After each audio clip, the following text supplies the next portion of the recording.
Hello प्रिय विद्यार्थियों, good morning. आज हम बीए द्वितीय वर्ष राजनीति विज्ञान के कुछ महत्वपूर्ण प्रश्नों की श्रृंखला में बात करेंगे। परीक्षा में किस टाइप के एक मॉडल क्वेश्चन के रूप में प्रश्न आते हैं। आप लोगों ने देखा होगा, बीए प्रथम वर्ष में आप लोगों ने अनुभव किया होगा कि हमारा जो प्रश्न का जो पैटर्न है, इसको 3 भागों में अलग अलग बांटा गया है। पहले अति लघुत्तरात्मक प्रश्न आते हैं, फिर दूसरे लघुत्तरात्मक और फिर निबंधात्मक। तो अलग अलग जो पहले यूनिट में जो क्वेश्चन आएंगे, वो क्वेश्चन 10 क्वेश्चन है, 2-2 नंबर के आएंगे और उन क्वेश्चनों को अटेंड करना, उसमें कोई चॉइस नहीं होती है। 10 क्वेश्चन होते हैं, प्रत्येक क्वेश्चन 2-2 अंक का होता है और उससे विद्यार्थियों को अटेंड करना पड़ता है। ये जो 20 नंबर की आपकी पहली जो सेक्शन है, पेपर का पहला सेक्शन है, 20 नंबर स्कोरिंग है।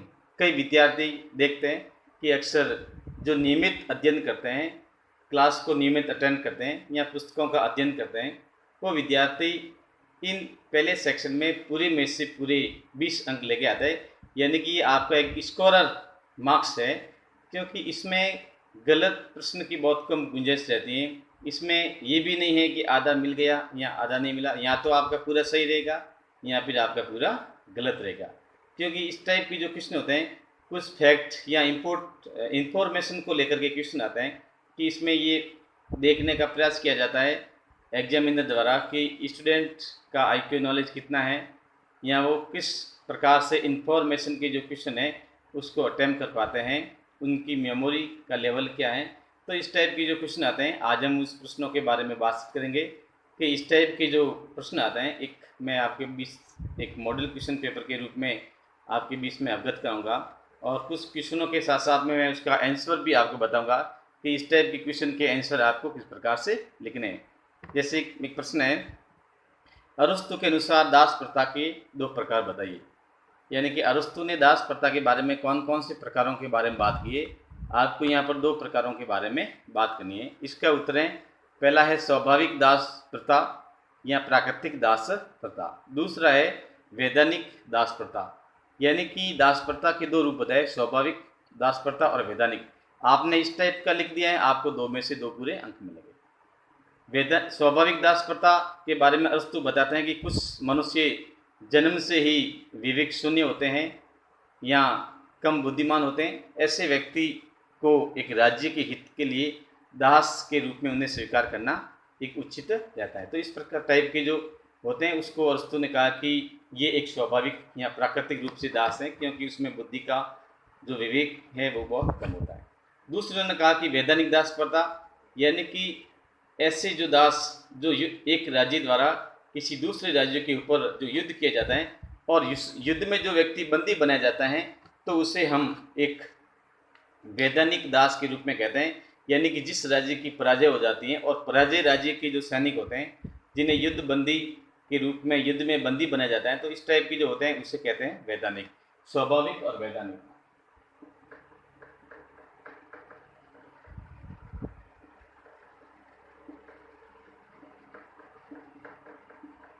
तो इस टाइप आपने बता दिया कि अरस्तु के अनुसार दास है वो किस प्रकार का। तो इस टाइप में लिखने से आपको पूरे की पूरे मिल जाते हैं।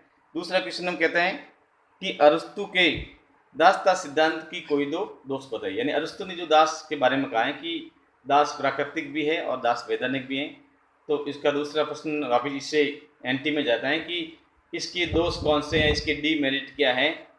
तो इसमें दास एक अप्राकृतिक है, यानी कि दास प्रथा को हम प्राकृतिक रूप में स्वीकार नहीं कर सकते या स्वाभाविक रूप से स्वीकार नहीं करते हैं। तो इनकी जो गुण या विशेषता, इसी में इसका नेगेटिव उत्तर भी छिपा हुआ है। दूसरा है कि अमनोवैज्ञानिक प्रतीक होता है, यानी कि विवेक शून्य व्यक्ति को आप दास की श्रेणी में लेते हो।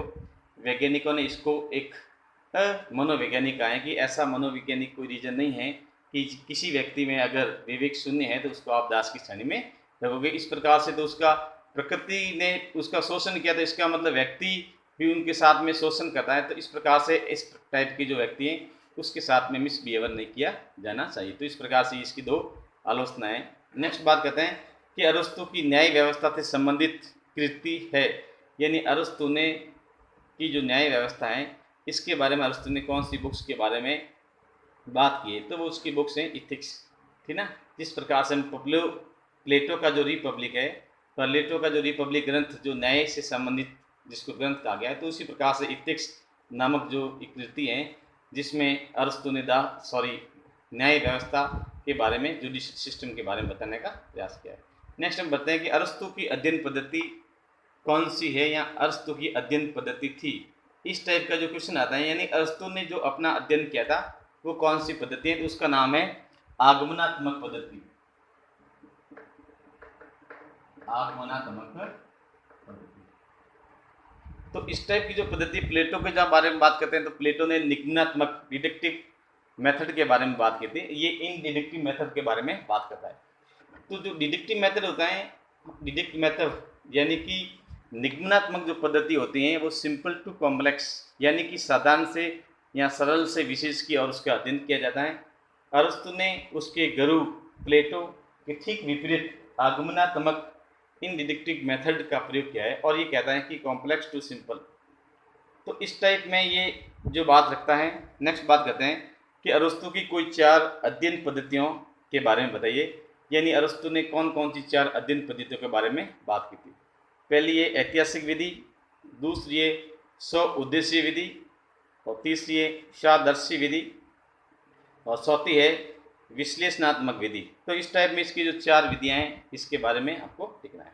नेक्स्ट प्रश्न आता है, अरस्तु के जीवन पर सर्वाधिक प्रभाव किसका पड़ा। बहुत साधारण प्रश्न है, सामान्य प्रश्न है। अरस्तु के जीवन पर सबसे ज़्यादा प्रभाव उसका गुरु प्लेटो को पड़ा था। प्लेटो की जो एक अकादमिक थी, जो शिक्षण संस्था थी जिसका नाम अकादमिक था, तो उस अकादमिक का सबसे जो बेस्ट एक स्टूडेंट के रूप में अरस्तु को जाना जाता है। और कहा जाता है कि प्लेटो की मृत्यु के बाद में अरस्तु के ज्ञान का जो प्रवाह है पूरा का पूरा अरस्तु में आ गया था प्लेटो की मृत्यु के बाद में। तो इस टाइप में कहा जाता है। तो इस प्रकार से इसका सबसे ज़्यादा जो प्रभाव है अपने गुरु प्लेटो का पड़ा था। नेक्स्ट हम बात करते हैं कि राजनीति विज्ञान का जनक किसे कहा जाता है। बिल्कुल साधारण क्वेश्चन आता है। राजनीति विज्ञान के विद्यार्थी जो राजनीति विज्ञान का अध्ययन करते हैं, तो उन विद्यार्थियों के मुख पर ये प्रश्न तो हमेशा एक याददाश्त के रूप में दी जाना चाहिए। उसको पढ़ने की या रखने की कहीं ज़रूरत नहीं है, क्योंकि अरस्तु जिसने पॉलिटिक्स की रचना की थी, अरस्तु को राजनीति विज्ञान का एक जनक कहा जाता है। उसने राजनीति में एक साइंटिफिक दृष्टिकोण से, एक विज्ञान की तरह से उसने राजनीति विज्ञान को सुपर साइंस की उपाधि दी थी और इस प्रकार से इसको राजनीति विज्ञान का जनक कहा जाता है। नेक्स्ट हम बात करते हैं, अरस्तु की प्रसिद्ध कृति पॉलिटिक्स कितने भागों में विभाजित है। बहुत महत्वपूर्ण क्वेश्चन है, कई बार एग्जाम में आता है।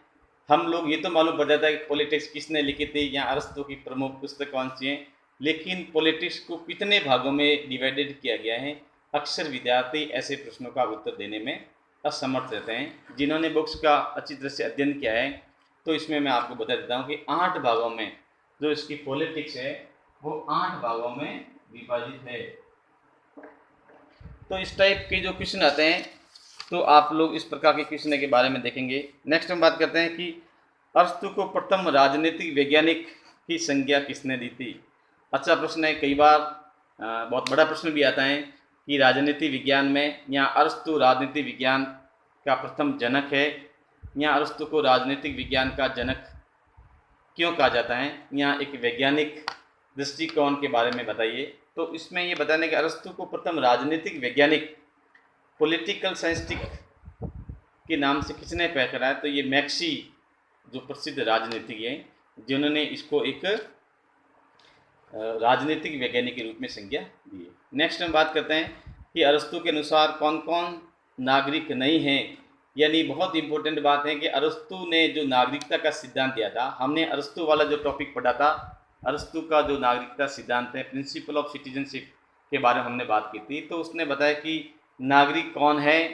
तो एक पहले हम बात करते हैं जो नागरिक के बारे में बात करते हैं, तो अरस्तु ने कहा कि नागरिक वो है जिसके पास में अवकाश हो। सबसे पहली बात है जिसके पास में अवकाश हो तथा वो शासकीय कार्यों में भागीदारिता निभाती हो, यानी कि व्यवस्थापिका और जो न्यायपालिका है या सरकार के जो अंग है, इनके बारे में काम करता वाला व्यक्ति ही एक देश का या राज्य का नागरिक है।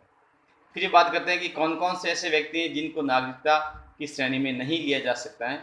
तो यहाँ पर हम बात करते हैं, प्रश्न का उत्तर देते हैं कि स्त्री, अरस्तु ने स्त्री को नागरिक, राज्य का नागरिक नहीं माना। अरस्तु कहता है कि स्त्री एक गृहिणी होती है, उसके पास में परिवार का बहुत बड़ा बोझ होता है, तो ऐसी स्थिति में घर के कार्यों से वो ऊपर नहीं उठ पाती है, इसलिए उसको एक राजनीति विज्ञान में अरस्तु ने नागरिक, समाज का नागरिक नहीं माना। दूसरी बात करते हैं बच्चे।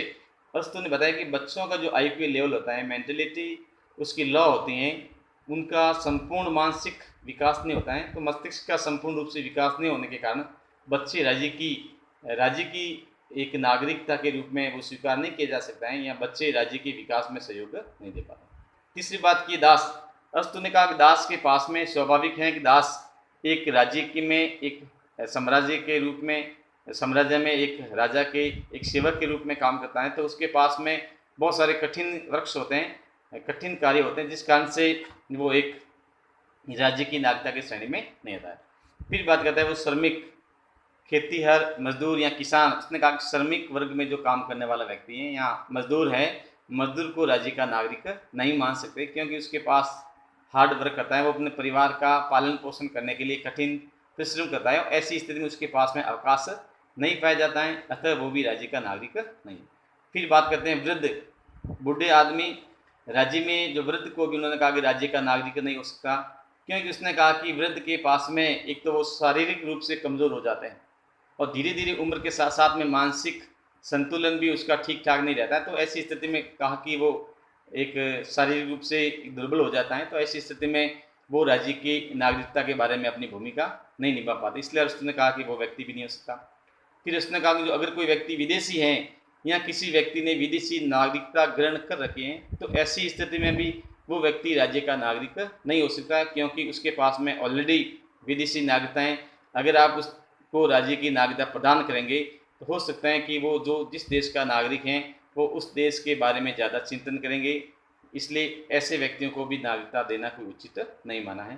फिर मिस्त्री यानी कि शिल्पकार, जो एक शिल्पकार का काम करने वाले व्यक्ति हैं, इसमें भी कई प्रकार के, जैसे लोहार है, खाती है, सिले का काम करने वाला है, ठीक है, कारपेंटर है, तो इस टाइप की जो काम करने वाले व्यक्ति को भी उसने कहा कि ये भी एक मजदूर वर्ग में आते हैं, शिल्पकार हैं, तो इनके पास में भी कई प्रकार की जो नए नए कल कारखानों में कार्य करते रहते हैं, तो इस टाइप के जो व्यक्ति उनके पास में भी एक अवकाश नहीं होता है, अतः ये भी नागरिक के लायक नहीं है। तो इस टाइप में बात करते हैं कि अरस्तु ने जो नागरिकता के बारे में जो बात की है, तो इसने अलग अलग प्रकार से कहा है कि स्त्री है, बच्चे है, वृद्ध है, विदेशी नागरिक है, श्रमिक है, मिस्त्री है, तो इस टाइप के जो लोग हैं जिसको राज्य की नागरिकता प्राप्त नहीं कर सकते। तो इस प्रकार से हमने आज की इस प्रश्न श्रृंखला में कुछ मॉडल क्वेश्चनों के बारे में बात की है। तो इस टाइप की जो क्वेश्चन है ये 10-10 नंबर के क्वेश्चन 10 क्वेश्चन आते हैं, फर्स्ट यूनिट में आते हैं, जो 2-2 अंक के होते हैं, और इस टाइप की क्वेश्चन में आपका स्कोरर मार्किंग होता है। अगले वीडियो में फिर हम इस टाइप की क्वेश्चनों के बारे में बातचीत करेंगे, जिससे कि अधिक से अधिक विद्यार्थियों को इसका फ़ायदा हो सके। धन्यवाद।